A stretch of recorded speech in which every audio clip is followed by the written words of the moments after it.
Stephen King once wrote that nightmares exist outside of logic, and there's little fun to be had in explanations. They're antithetical to the poetry of fear. In a horror story, the victim keeps asking why, but there can be no explanation, and there shouldn't be one. The unanswered mystery is what stays with us the longest, and it's what we'll remember in the end. My name is Alan Wake. I'm a writer.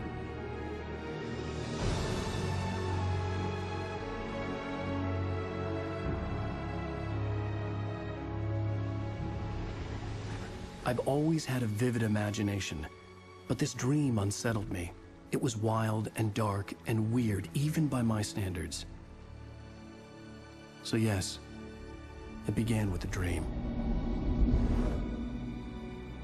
Following a typical nightmare pattern, I was late, desperately trying to reach my destination, a lighthouse. For some urgent reason, I couldn't remember. I'd been driving too fast down a coastal road to get there.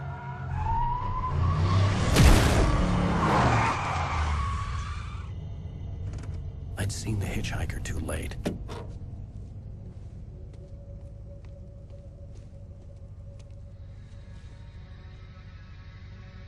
He was dead. I was convinced they'd put me in jail and I would never see Alice again.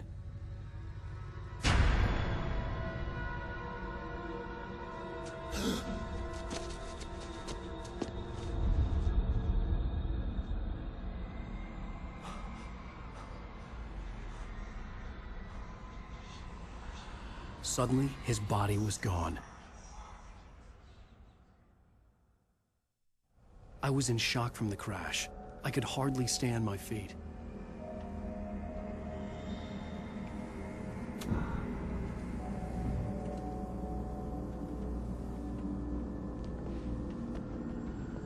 The radiator had broken when I hit the hitchhiker. The car wasn't going anywhere. I was certain I had just driven from this direction, but now the road was blocked.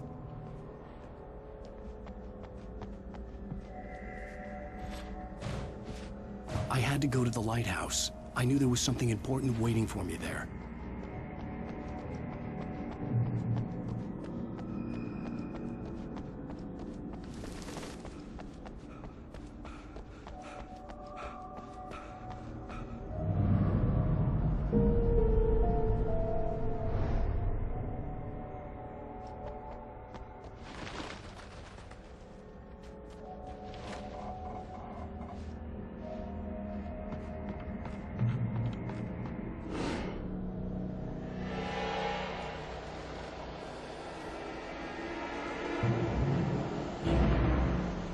You don't even recognize me, do you, Ryder? You think you're God? You think you can just make up stuff? Play with people's lives and kill them when you think it adds to the drama?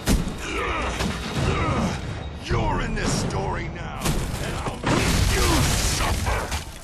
You're a joke. It would be a single readable sentence in your books if it wasn't for your editor. You'll never publish another one of your shitty stories, 'cause I'm gonna kill you. It's not like your stories are any good. Not like they have any artistic merit. You're a lousy writer. Cheap thrills and pretentious shit. That's all you're good for. Just look at me. Look at your work.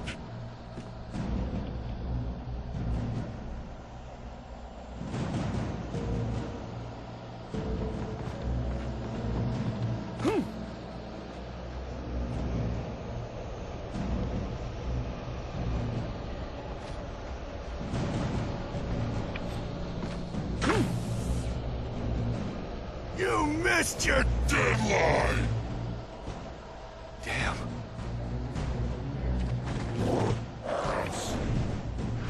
You can't stop me!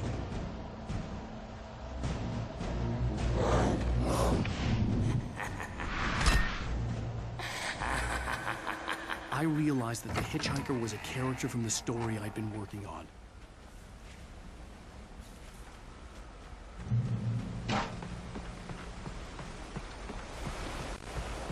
How does it feel to die by the hands of your own creation?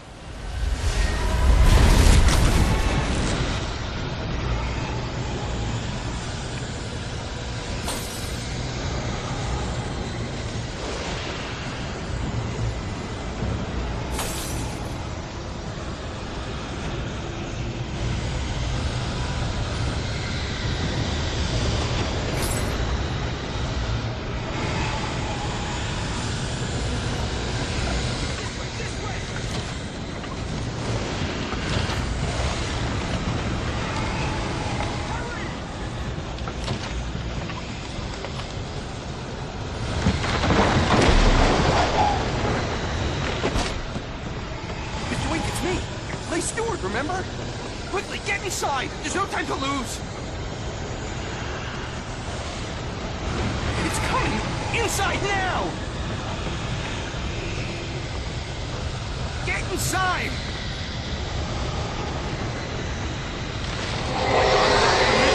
Go, go, go! Get inside the cabin!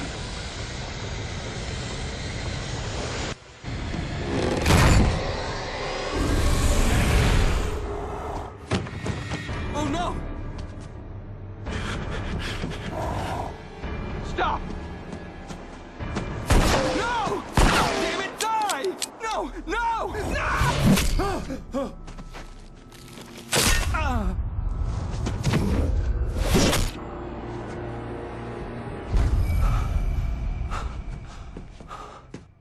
I was trapped. There was no way out.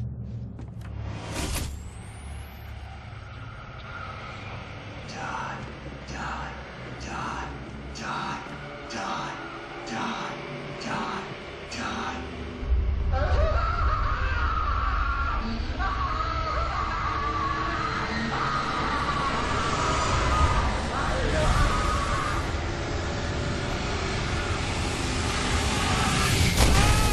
The cabin was a death trap.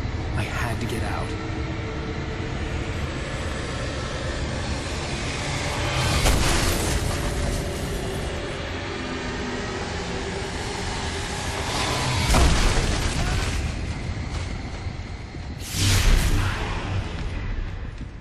Follow the light.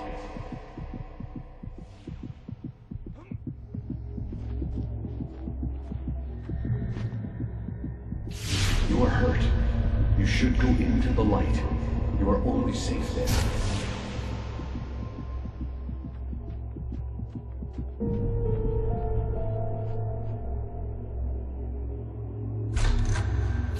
Well done. I have something important to tell you. It goes like this. For he did not know that beyond the lake he called home lies a deeper, darker ocean green, where waves are both wilder and more serene. To its ports I've been. To its ports I've been. Do you understand? No. Follow my light.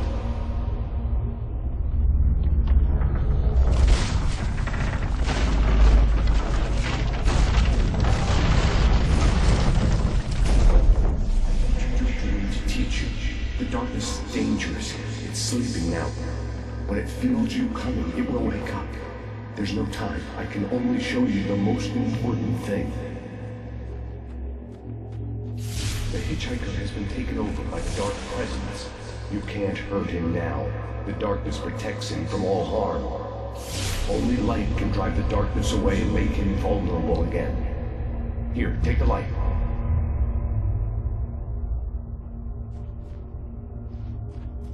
Pick up the flashlight. Turn your flashlight toward him and burn the darkness away.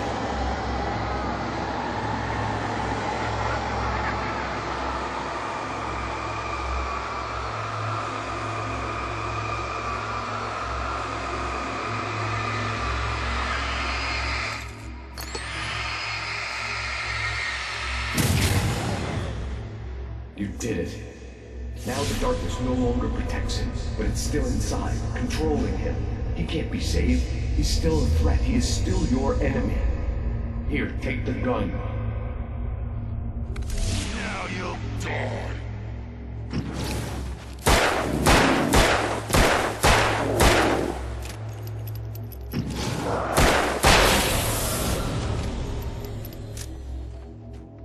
Good.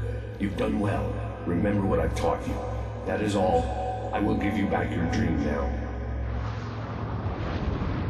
In the nightmare, a terrible darkness was taking over the world. The lighthouse was the last safe place on Earth.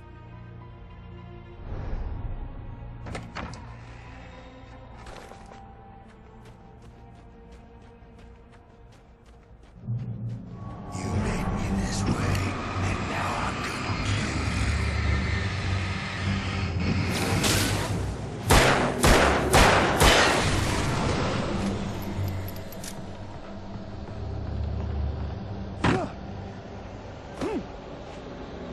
This is it.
can keep this up forever!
Shh, baby. Just another nightmare.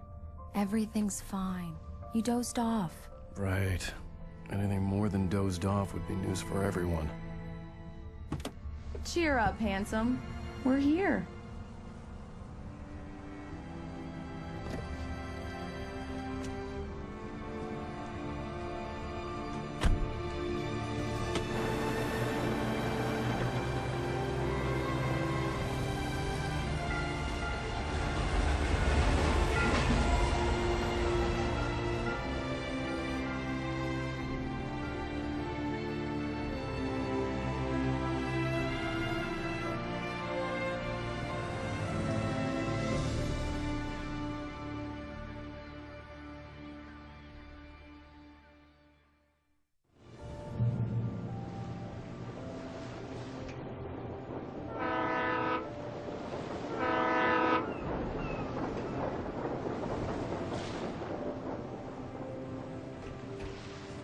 Let's act like we're on vacation. Go stand next to that old gentleman there. I want a shot of you with the town in the background. Sure. I'll even give you a title for the shot. A city boy, moments before he got eaten by a bear.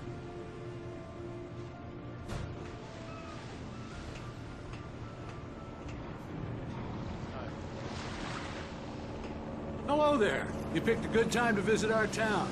Deerfest is just 2 weeks away. Deerfest, huh? Did you hear that, honey? You have a lovely wife. If you don't mind me saying. I'm Pat Maine, by the way. Nice to meet you. Yeah, I'm Alan Wake.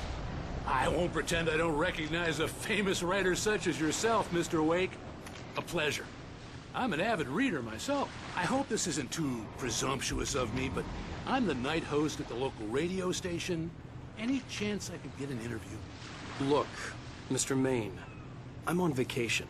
In fact, I'd appreciate it if we could keep my being here just between the two of us. I'm sure you understand. Fair enough. You can trust me to be discreet. Not a hard man to track down if you change your mind, though. I hope you two have a lovely holiday. Very nice. I got a couple of really good ones. And I see you made a friend. That's cute. Right. Yeah? Hey, bestseller. How's my favorite writer? Are you there yet? Barry. Yeah. We just got here. Are the locals giving you trouble?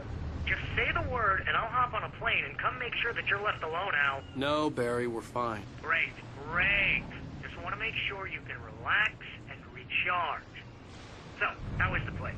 Has it gotten your creative juices flowing? Barry, we're just settling in. Okay, Al. I'll call back later to make sure you're doing okay. And you call me if there's a problem, okay? Okay.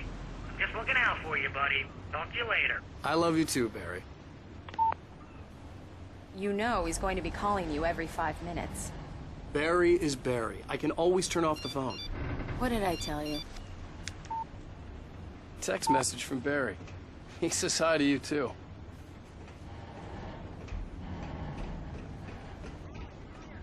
Come on, let's get back to the car. Damn yuppies.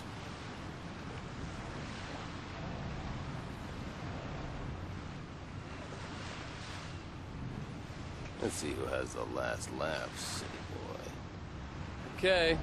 Good day to you, too. Come on, Slowpoke. You get the full service here. I've made all the arrangements. I drive the car. I'll even carry the bags. All you have to do is drag your cute butt into the car and enjoy the ride. Yeah, sounds like you've got a lazy bastard for a husband. Yeah, but I got a thing for him. Come on, you lazy bastard. Let's go.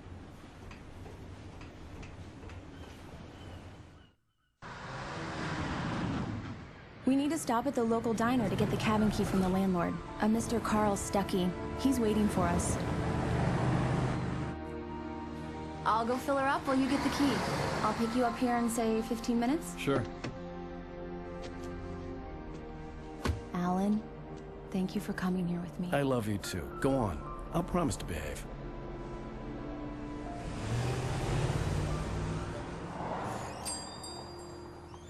I'd forgotten there were still places like this. Towns where everybody knew everybody. Welcome to the Oh Dear Diner. Hi, I was wondering if you could help me. I'm looking for... Mr. Wake. Alan Wake. Oh, God! I am your biggest fan. I know people say that all the time, but I really am. I'm glad to hear that. Rose. Rose, I'm looking for Mr. Stuckey. Carl Stuckey? Carl? Oh, of course, Mr. Wake. He must have gone to visit the restroom. He'll be back in a moment. I can't believe it. I've got all your books. I got the cutout from the bookstore when they took it out of the window. And you keep it here. Well, okay. Good for you.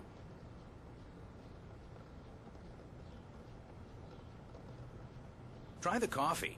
Just don't blame me when you fall in love, 'cause it'll break your heart when you have to leave. Rusty here is no longer human.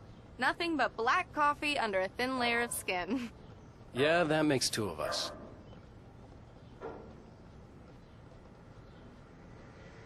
Are you staying long, Mr. Wake? I can't believe it. I'm having a conversation with Alan Wake.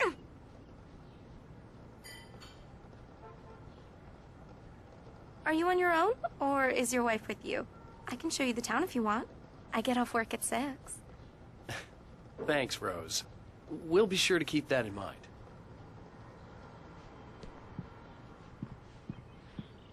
I wasn't ready to leave.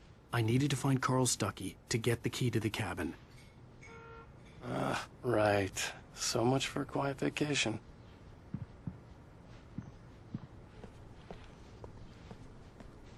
Do me a favor, Sonny. I could really use a tune right now.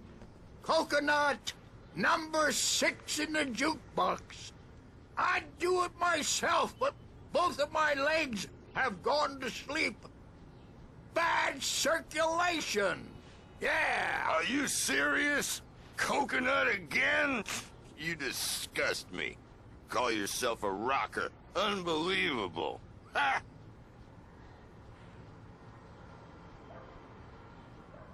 You put the lime in the coconut. Drink 'em both up. Just because we're brothers, don't think I won't murder you in your sleep.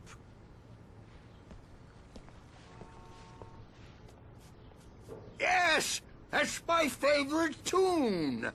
Coconut. Shut your mouth, you demented has-been. If I had my hammer, I'd shut it for you. Jeez.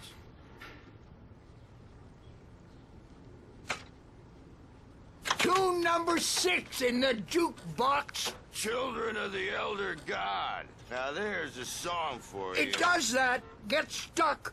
Yeah, you need to give it a good solid whack.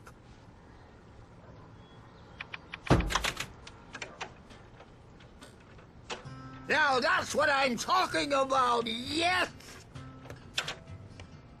This is it. I've died and gone to hell.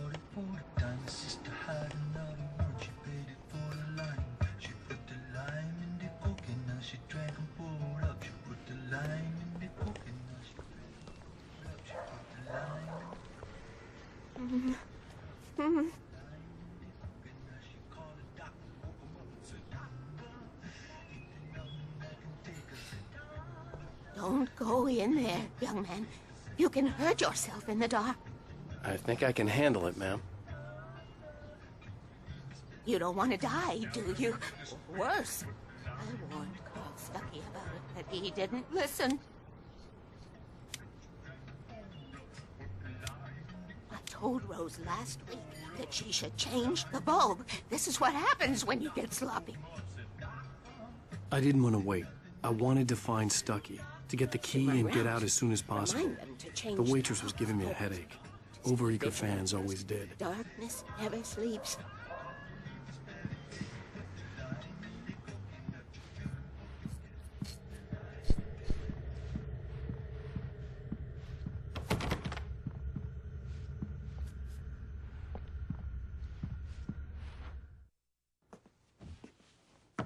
Hello? Mr. Stuckey? Carl couldn't make it. Unfortunately, he was taken ill. But I have the key for you and instructions on how to get to the lake. Okay. I wish you a good stay in my cabin. I'll come by later to check how you've settled in. And to meet your wife. I insist. Thanks.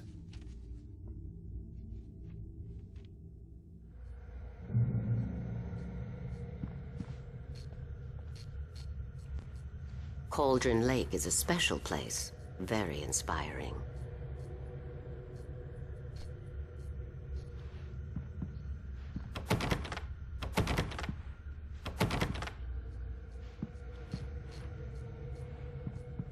I am so happy this could be arranged.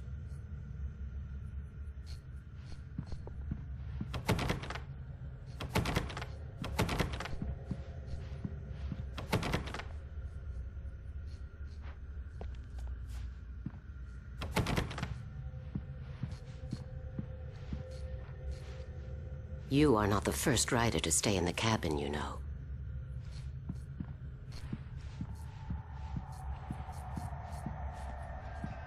You got lucky this time, young man. You can hurt yourself in the dark. This really ought to be fixed, and then I must remind Sarah to change the lights at the station. It's been too long already.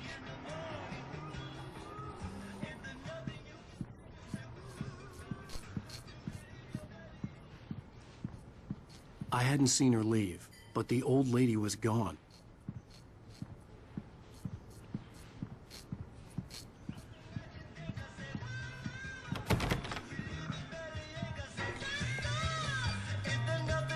Even that sounds better than your singing. Are you all right?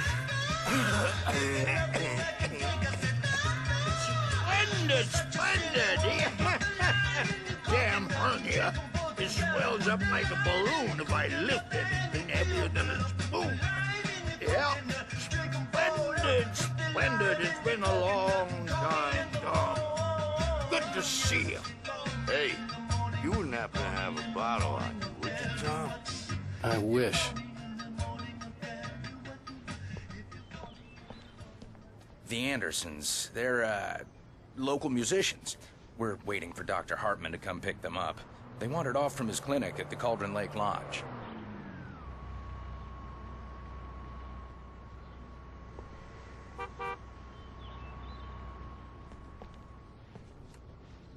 I'll be heading back to work as soon as Dr. Hartman gets here, Rose. Oh, but I'm not looking forward to the poison we have at the Park Cafe.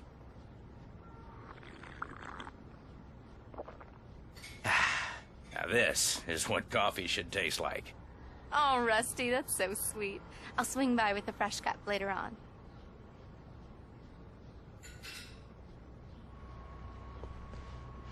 Will you be staying in town for the Deer Fest, Mr. Wake?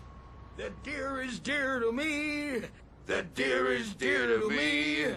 The deer is dear to me, my dear, in more ways than one.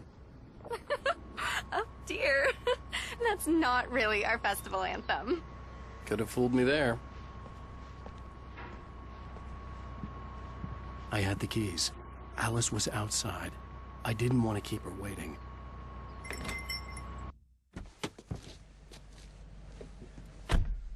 Mission accomplished. The key and the directions. My hero. I got some flashlights, just in case. Hey, wait! Mrs. Wake! Your keys!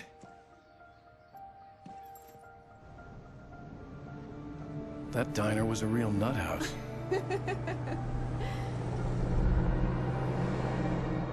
Can you believe this place? This would make a wonderful setting for a book. We're supposed to be on vacation, Alice. I'll figure it out when we get back home. Okay? Okay. We can talk about this later. Batman here on PBFF. I didn't want to talk about it. I wanted to bury my head in sand. Here's another one of my favorites to go with it. Once upon a time, I was a successful writer, but that was a long time ago. I hadn't been able to write a word in 2 years. Not since my last book. And now the weather. It's gonna be a clear night, so you folks in the big city might want to look up every once in a while, see those stars winking down at you. It gets pretty dark out here, but they'll light your way.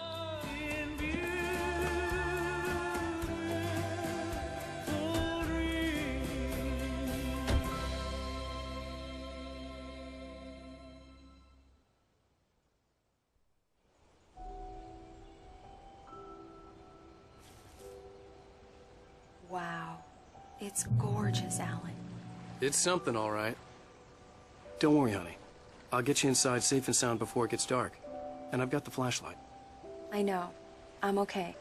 Alice had a phobia. The fear of darkness. I wanted to make sure we were inside with the lights on before sunset.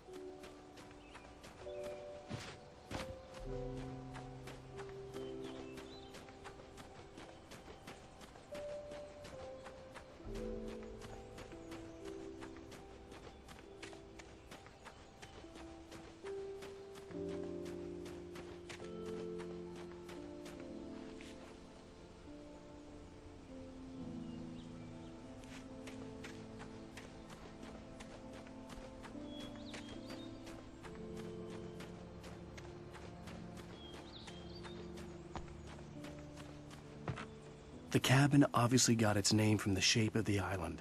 It looked like a giant bird leg. Alice had mentioned that the lake was a caldera.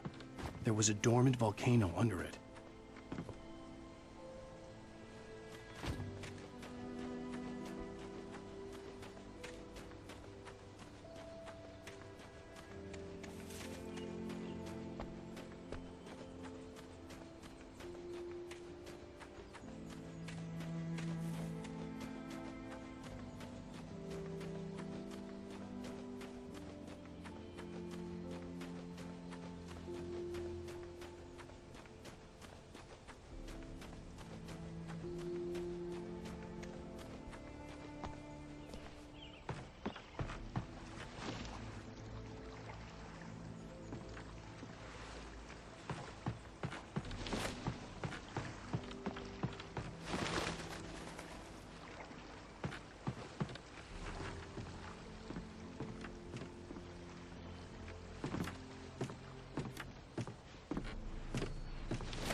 Here we go. Let's take a look inside.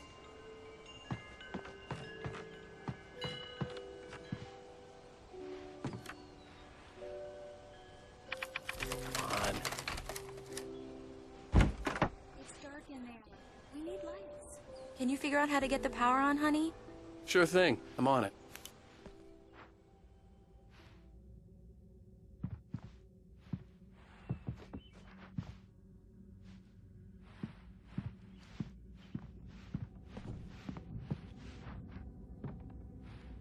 Hello? Anyone here?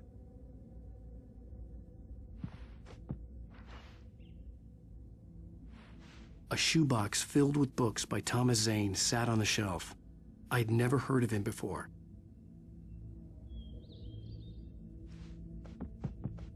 The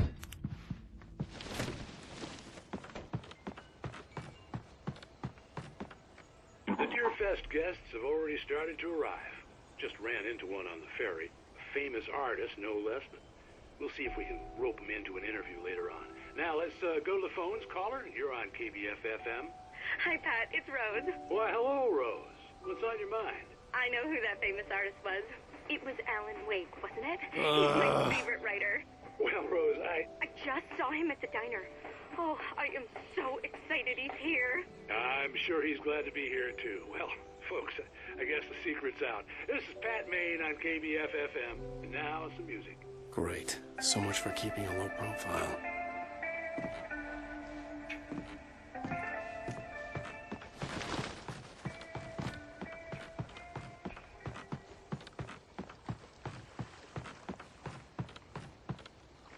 The water was clear but dark. It looked very deep.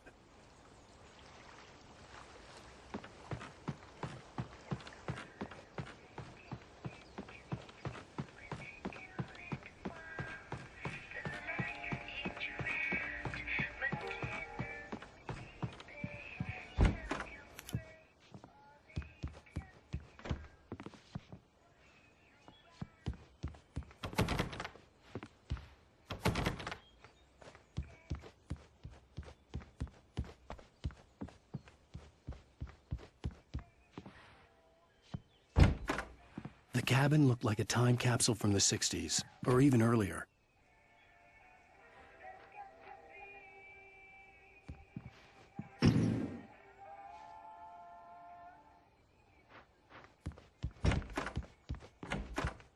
For a moment, the oppressive feel of the nightmare I had seen on the ferry returned. Damn.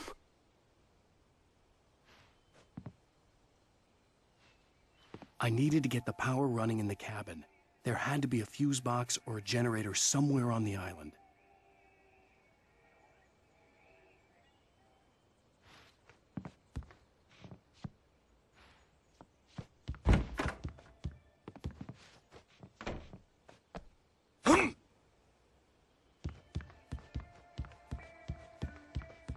The power cable goes to that shed over there.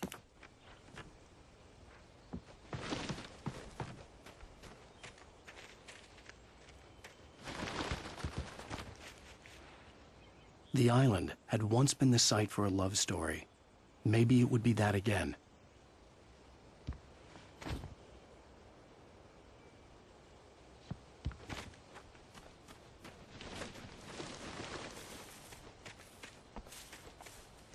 Alice had told me about Cauldron Lake Lodge. The old building used to be a hotel, but these days it was no longer open to the public.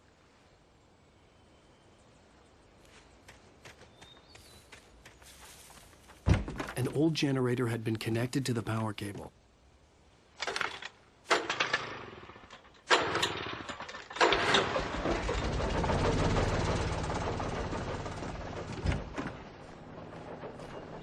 The lights are on! Good work, honey. I'll freshen up a bit and start settling in. Okay, I'll look around a bit. Sure thing! Have fun!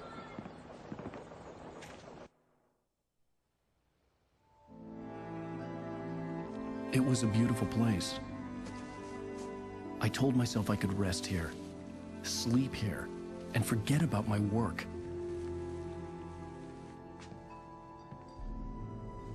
I thought we could be happy here.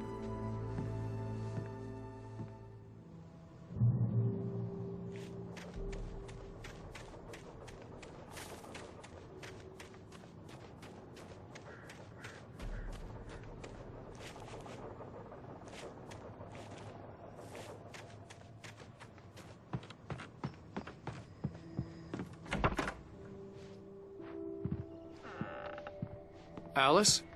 Honey?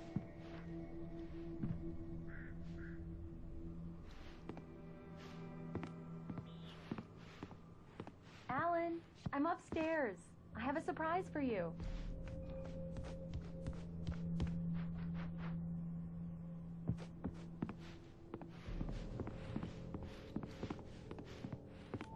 Well, hello there. I'm not the surprise. It's in the study. Go take a look. Okay.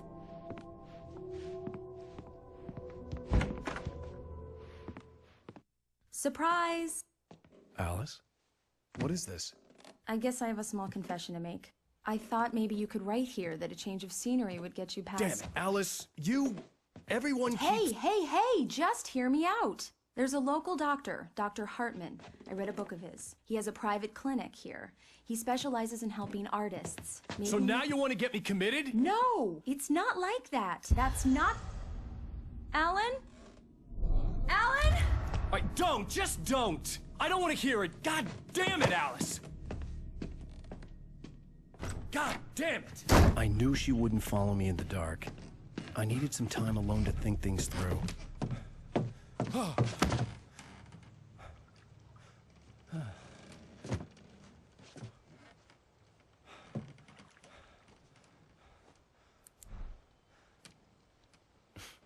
Damn it.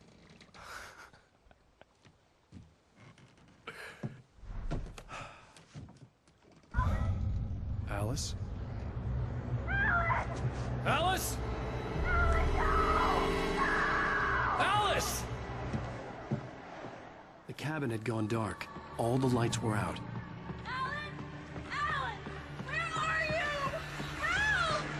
Alice, I'm coming! It's all right, I'm coming!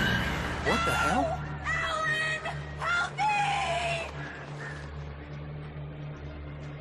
Alan! No! No! Alice? Alice?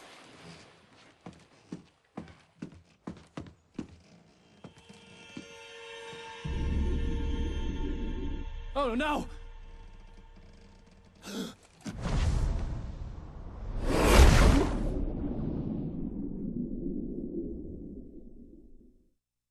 Keep going, Alan. Wake up.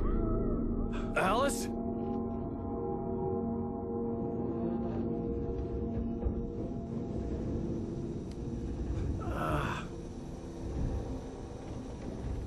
Waking up in the crashed car felt like I had woken from one nightmare and entered another. I couldn't remember how I got there. All I knew was that something terrible had happened to Alice. The phone was dead. I'd have to find help on foot.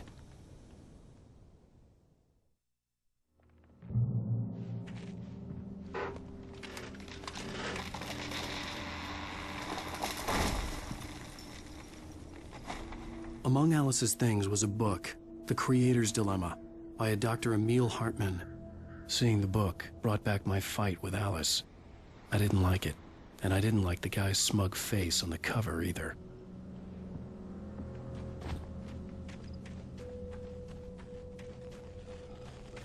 The gas station was my best bet. They'd have a phone I could use. It looked like a long hike through the forest to get there.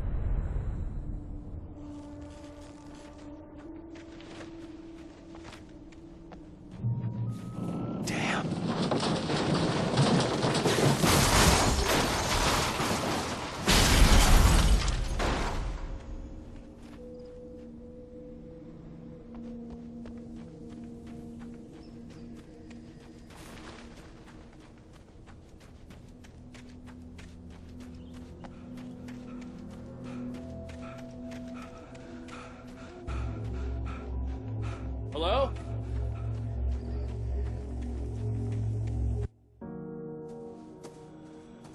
Hello? Is someone there?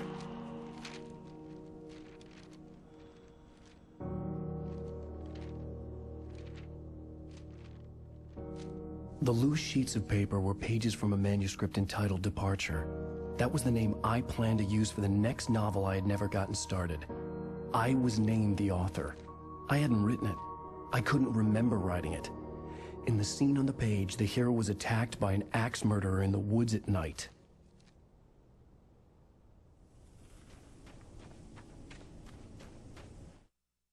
Departure by Alan Wake.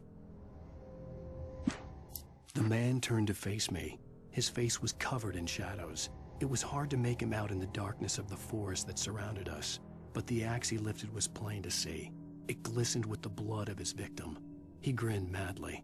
The shadows were alive, distorting his features. It was a scene from a nightmare, but I was awake.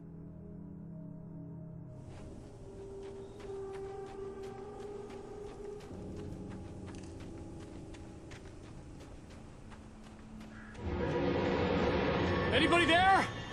Please, I've been in an accident.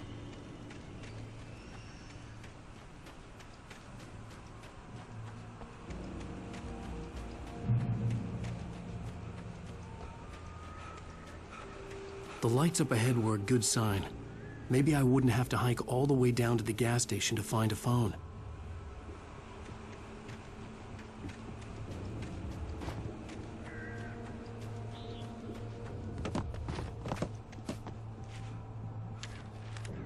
Barry took another sip of the heavenly coffee. He grinned at Rose. Surely this was love. Rose gushed on breathlessly. The new one will be a masterpiece, I know it. You must tell him not to listen to the trolls in the forums saying Departure will never get finished. He should take his time and make it perfect. I can wait.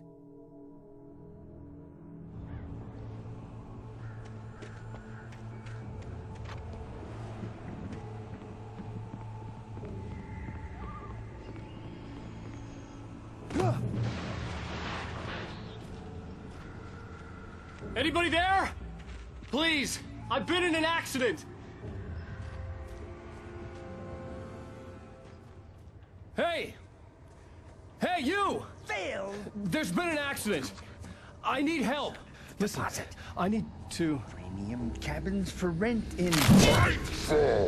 Oh, hell. Carl Stuckey. Pleased to meet you. Non-refundable reservation deposit required. Fair and square. Fair and square.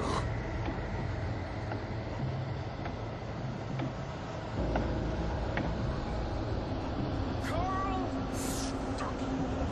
Pleased. Premium.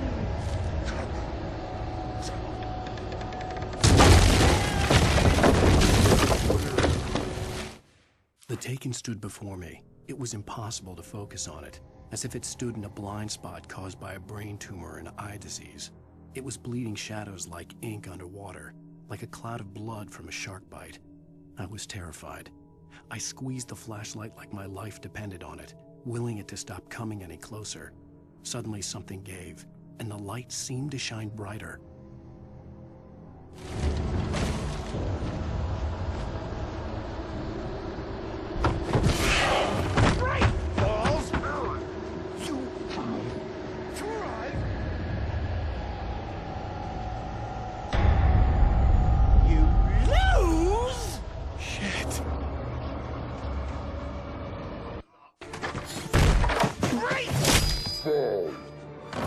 I had to figure a way out of this. Any second now, and Stuckey would be knocking on the door with his axe like Nicholson in The Shining.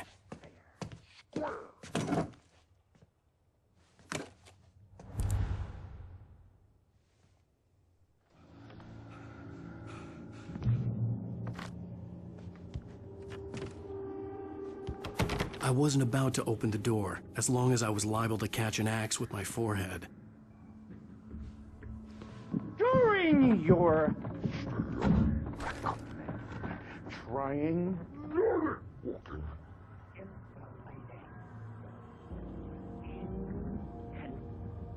testably proven help let you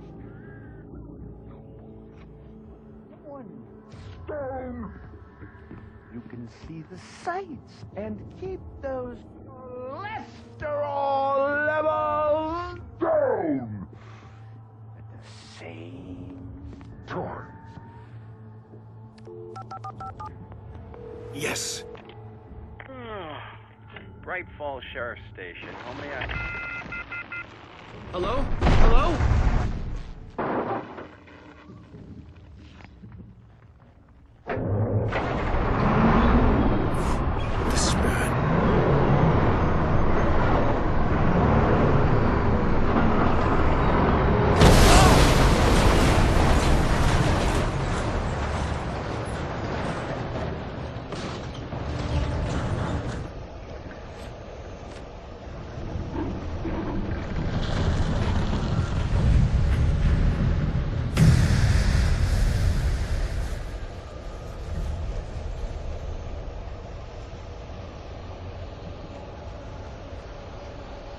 The bulldozer had gone over the cliff with the office. I hoped Stucky had suffered the same fate, but I wasn't planning on staying to find out.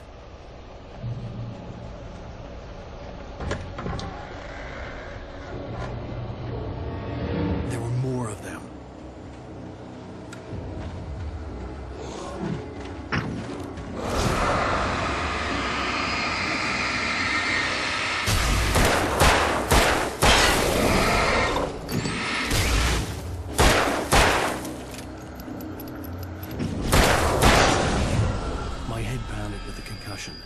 I'd never fired a gun outside a shooting range, and now I just killed someone.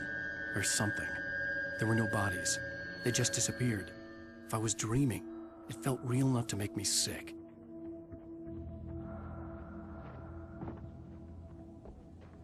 Eerie hand-painted graffiti was revealed by my flashlight. Someone had hidden a chest of supplies near it.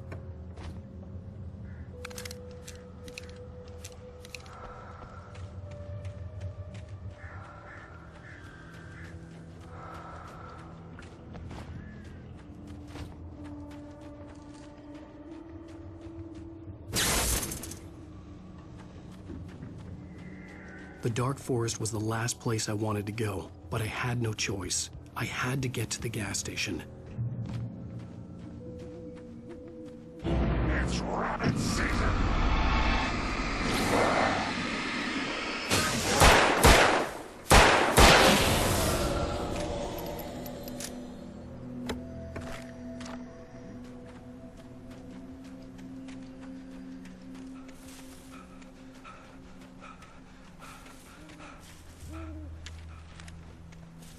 Rose knew she had been gushing, but right now, she didn't care. As far as she was concerned, her brief meeting with Alan Wake was literally the high point of her life. She watched as he got in the car with his wife. She was pretty, confident, at ease with Wake. Not like Rose. They were perfect for each other. She'd have given anything to be called their friend.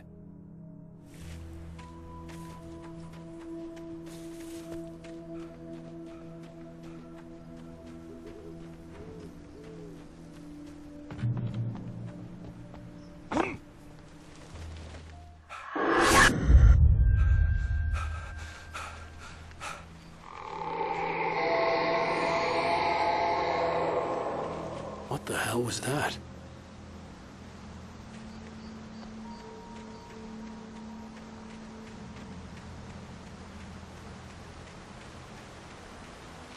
When I saw the river below, something uncoiled itself inside my head. I realized that I'd have to find a way across. I didn't even want to look at the water.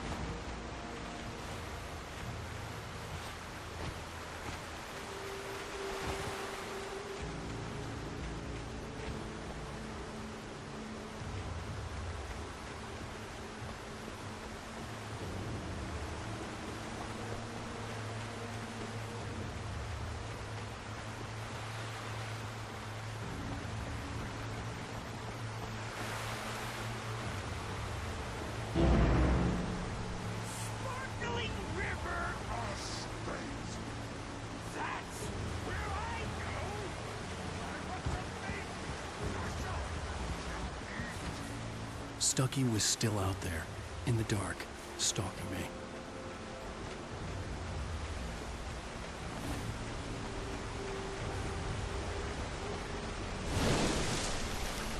For a long time, the dark presence had been weak, sleeping. Nothing but a half-forgotten nightmare or a shadowy flicker in the corner of an eye in the forest at night. Not real enough to properly exist, and yet too evocative to fade away completely. Now it was waking up. The rider like a fly caught in a spider's web, each jerk and kick vibrating the strands that led deep into its lair. It was aware of him now, and it could use him. All he'd need was a little incentive.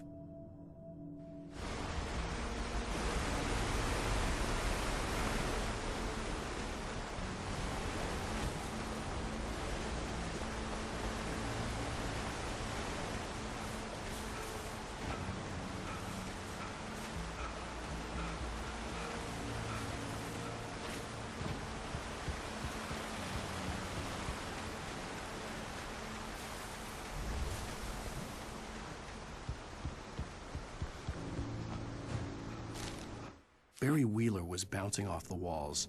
He jumped on a plane after his calls were ignored by both Al and Alice for several days. It could mean that they were both on a second honeymoon, but Barry didn't buy it. Al had been way too unstable for that, not sleeping, messed up. Barry had years of experience dealing with Alan Wake, and he couldn't ignore it. Something was wrong.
Taken. They're taken.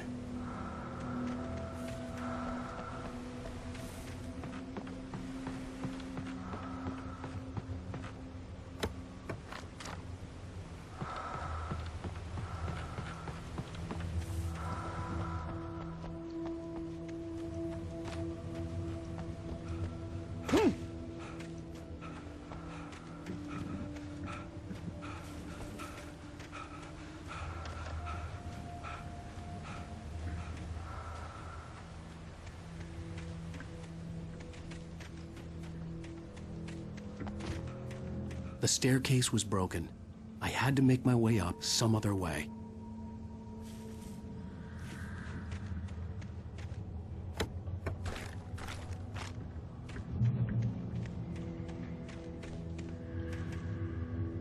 There was no power. There was bound to be a generator somewhere at the logging site.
I heard them before I saw them, swooping down from the sky and screeching as they came. I spun around just as the cloud was upon me. For an instant, I stared into 100 dead eyes, black pearls glittering in the darkness. I raised the flashlight and the swarm exploded like fireworks. Feathers burned, turned into ash. I couldn't hear my scream above theirs.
I was just outside for a breath of fresh air, and what a night.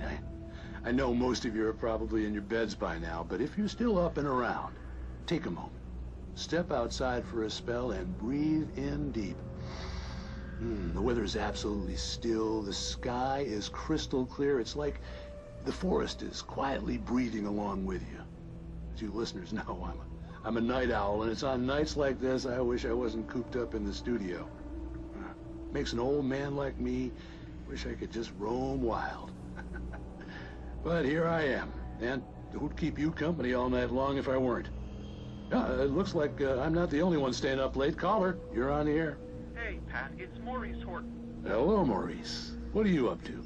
Well, I was just taking Toby on his walkies. Oh, isn't it beautiful out there? Sure, but Pat, the reason I called is that Toby heard something rustling in the undergrowth and took off after it, and I couldn't find it. Probably a rabbit. Sure. Toby loves rabbits. Well, sure. Anyway, I figured that, if anyone runs into Toby, they could grab him. My number's on his collar. And Toby's a friendly dog? Oh, Toby loves people. Usually he comes back, but we were pretty far from home, and it sounds like he went pretty wild there. Great dog, but he's just too dumb for his own good. Well, Maurice, it's out there now. Hope Toby comes home soon. Yeah, thanks, Pat. You have a good night now.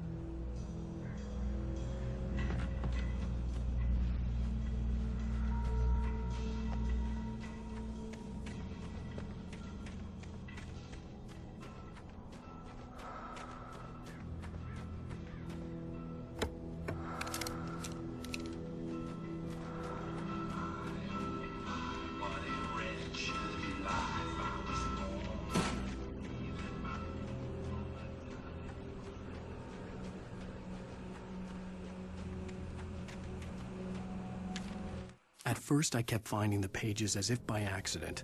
The book I couldn't remember was either a terrible and true prophecy or an act of creation that had rewritten the world. I began to hunt the pages feverishly, for they held the answer to the mystery. With it, I could save myself. With it, I could save Alice.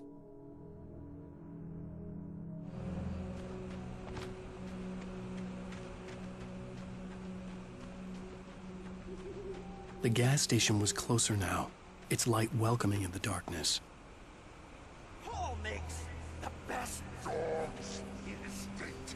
Belly Burster is the best with no contest. Monster Dog is second best.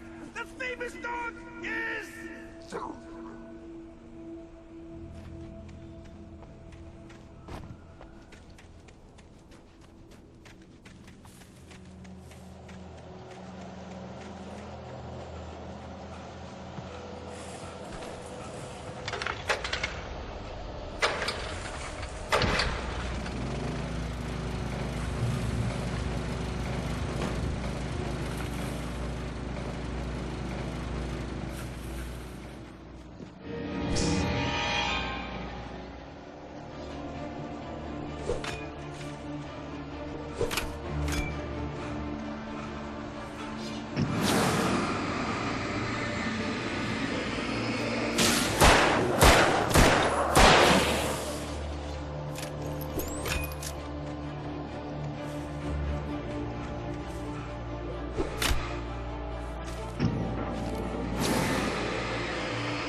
I stepped into the gas station's garage. It was dark and quiet. The place was a mess. It looked like someone trashed the place or that there'd been some kind of fight. Light spilled into the room through an open door at the back, and I made my way toward it. Without any warning, I was blinded by a bright light. An old portable TV on the shelf had come alive by itself. Impossibly, I could see myself on the screen, talking like a madman.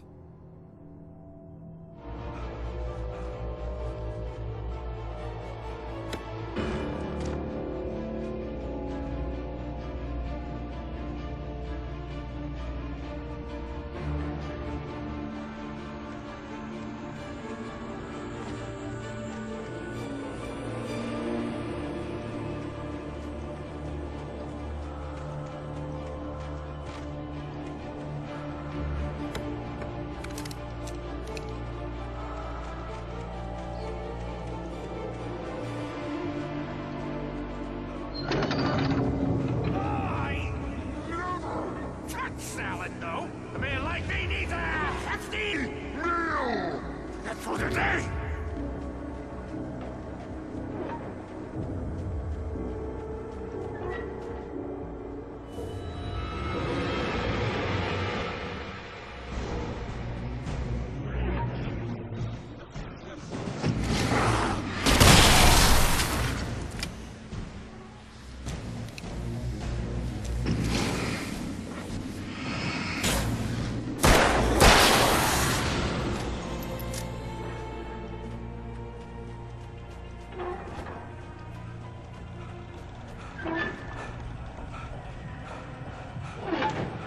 The cabin on Cauldron Lake? She asked. The sheriff looked at me suspiciously. The early morning light flooded through the office windows. I would probably never have gotten out of the woods alive without her help, but I couldn't tell her the truth of what I'd faced the previous night. She'd think I was lying or crazy. She'd lock me up, and she wouldn't help me find Alice.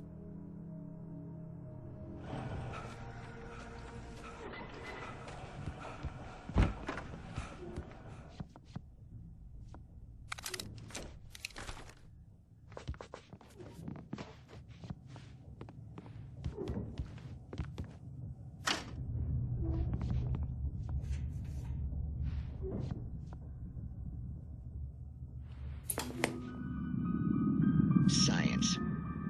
It bestows immortality on those who advance it to elevate all of mankind. Newton, Einstein, Sagan, princes among men. But the price for such a legacy is steep indeed.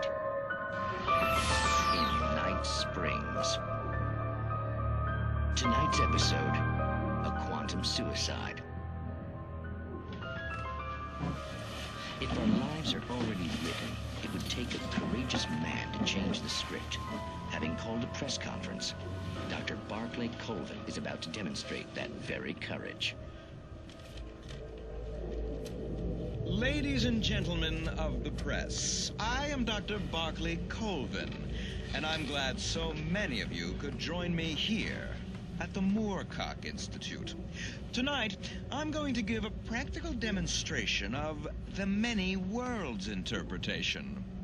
As you can see, this is a loaded 9mm pistol. It shall be part of a thought experiment. And now, a real experiment, known as a quantum suicide. Did he say suicide? Is that a real gun? He's kidding, right? Please, stay calm. There is no risk. Observe what occurs when I place the weapon against my own forehead. Now, you might think this round is merely a dud. Not so. Observe the flower pot. And yet, I myself cannot be harmed with this gun. With each pull of the trigger, two new realities branch off. One in which the weapon didn't fire, and one where it did. With my machine here, I have ensured that this reality is always the former. I have bestowed upon myself quantum immortality. Under no circumstances can this gun kill me. So wait. What you're saying is that every time you pull the trigger, in another reality, you die? Yes, of course, but that's completely trivial. There's an infinite number of things that could happen at any moment, and they always do happen somewhere. The point is, this one thing did not happen here. You're insane, Colvin. Insane? Insane? Hey, was this thing supposed to be plugged in? I stumbled on it. You fools! Gaze upon quantum immortality.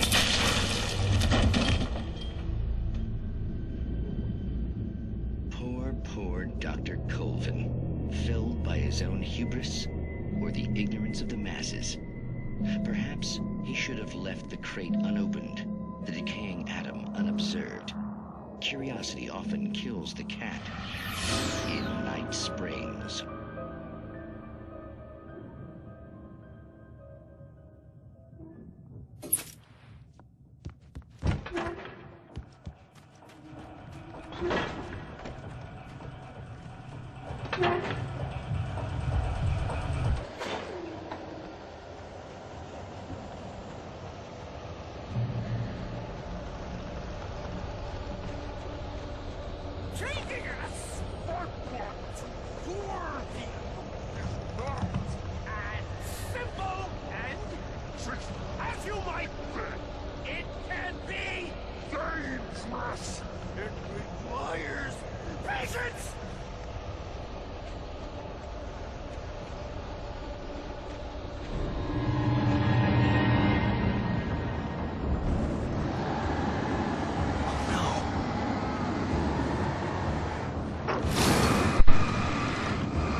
Stucky's body vanished, leaving behind only a lifetime of nightmares to come, assuming I'd reached the lights of the gas station alive.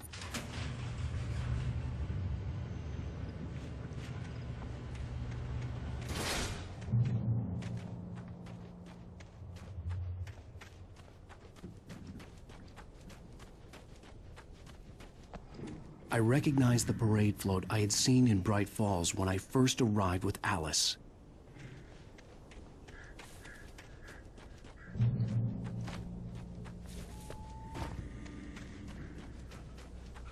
After the insanity I had just experienced in the darkness, the lights of the gas station felt comforting. At least for a moment, the sane world reasserted itself.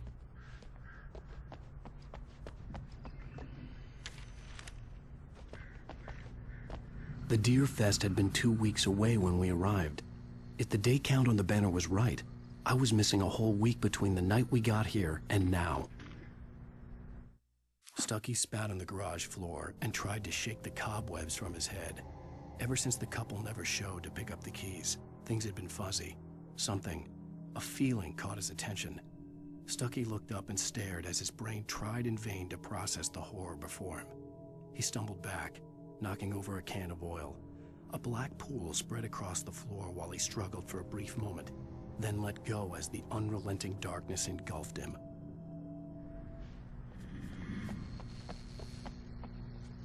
Stucky spat on the garage floor.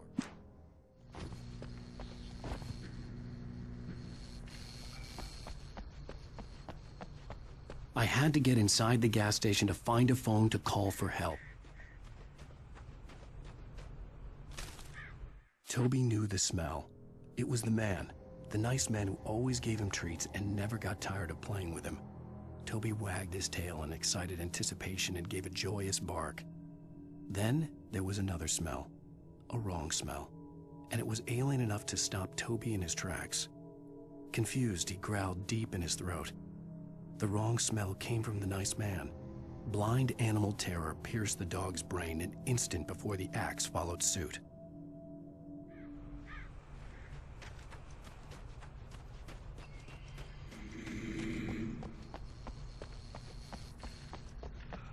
The garage was a mess.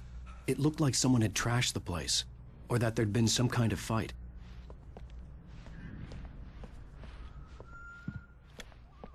All right. I'll keep writing. Outside, there's only darkness. Outside the cabin, outside the story, there's only darkness. I can feel her presence in the dark. Just now, I could smell her perfume in the room. I'll reach her. I'll fix it up.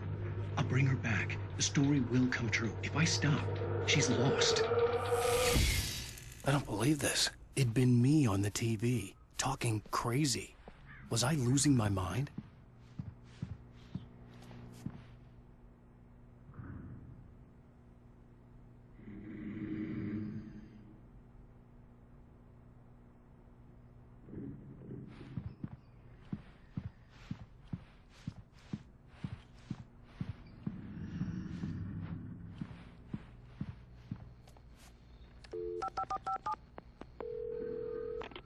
Bright Falls Sheriff Station.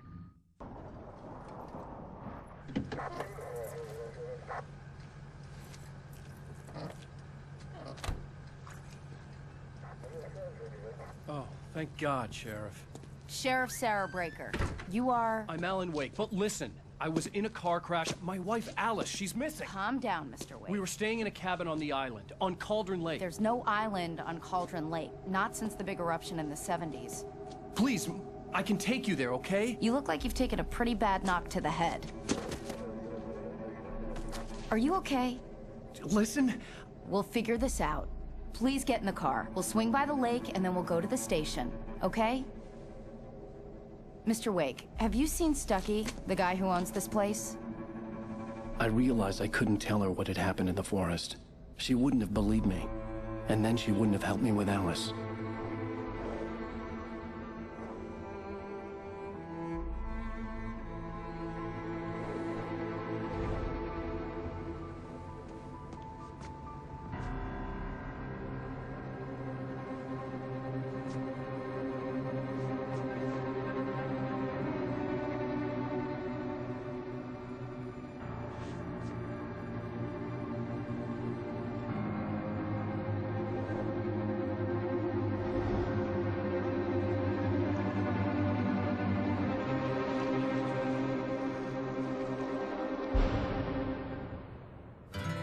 A candy-colored clown they call the Sandman tiptoes to my room every night, and just to sprinkle stardust and to whisper, go to sleep, everything is all right. Previously on Alan Wake. I came to Bright Falls with my wife, Alice. Thank you for coming here with me. I thought maybe you could write here. I don't want to hear it! God damn it, Alice! Now, she's missing. Alice? Alice? I woke up behind the wheel of a crashed car. I'm missing a week. I was attacked by shadowy men straight from a nightmare. The sheriff took me to the lake Alice and I had stayed at. But the cabin had disappeared.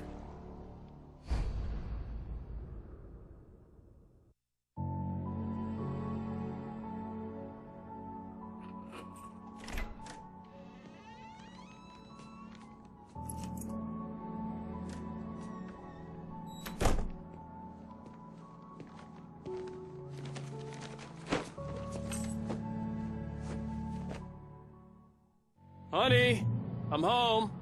Back here, sweetie. How was it? Worst weather I've ever seen.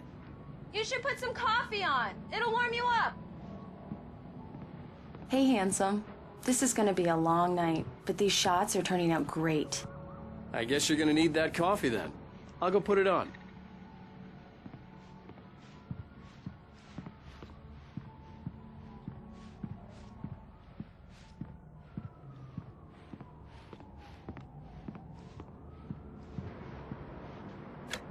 Coffee's on. Great, thanks. I'll need it if I'm gonna finish this by tomorrow.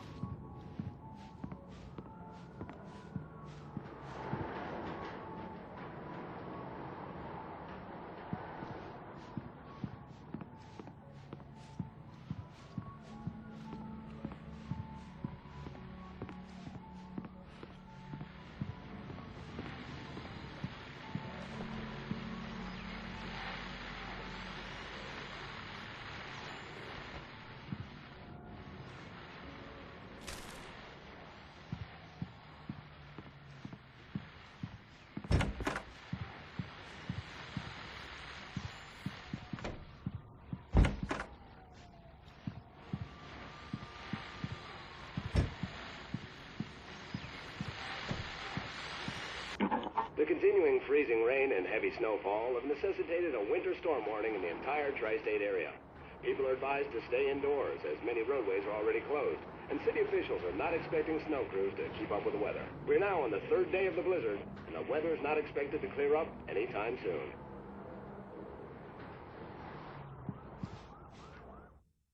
It's true what they say about the fall and the sudden stop at the end. I'd lain here in the snow while the lurid chain of scenes that had led me here kept playing in my head. A rerun of my own private snuff movie. A memory of my corpse. Alone at my own wake. Thinking in metaphors again. The femme fatale was gone. Only a sour taste remained of the kiss that killed me. This was a late goodbye. 13 years after I'd gotten my revenge, it had finally caught up with me. It had been a long time to bear the pain. My blood painted the snow red. A gruesome slushy dissolved all the scattered painkillers and leisurely dripped down to the sewer, mingling with the bile of the city, becoming one with it. I can see them now, my wife and my baby. Honey, I'm home.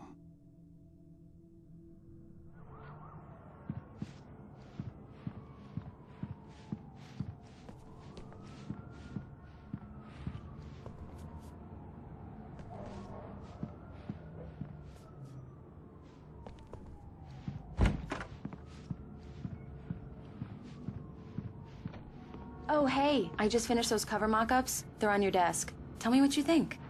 No kidding. I didn't think you'd get them done this quickly. On occasion, I can perform all sorts of miracles, my dear. Oh, really?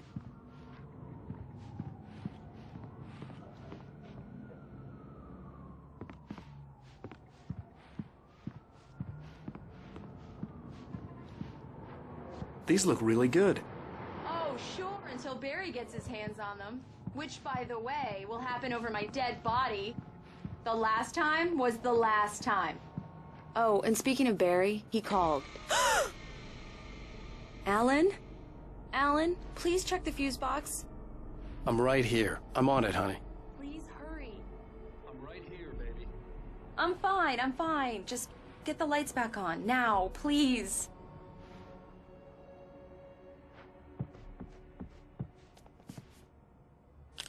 Honey, it's a power outage.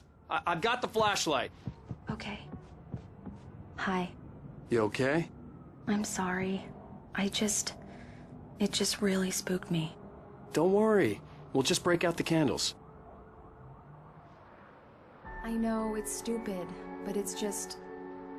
especially when I'm not prepared for it, you know? It gets to me. I love you. Tell me a story, writer. Okay. I used to have these nightmares when I was a kid. The dark really spooked me, too. When it got really bad, my mom gave me this old light switch. She called it the clicker. The clicker, huh? Yeah. If I ever got scared of the dark, I could just flip the switch and a magic light would scare the monsters away. Oh, sure. Here it is. Alan. Maybe it'll help you, too. Yeah, nice story, writer boy. You made that up right now, didn't you? No. Seriously. I love you, even if you are a liar. Thanks for this.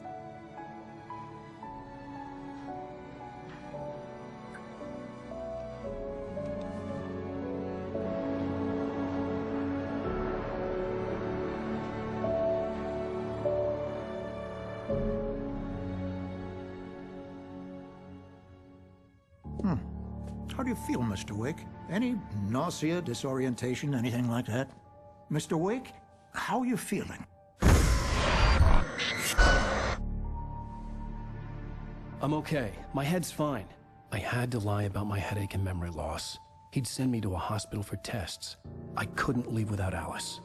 Very well. I don't think you have a concussion, but you've obviously been through quite a shock. You should take it easy for a couple of days. Thanks. Well then, Mr. Wake, we're done here. If the pain gets any worse or you experience any other symptoms, you should come see me. I'll let you get on with it then. Sarah, Sheriff Breaker, is waiting for you.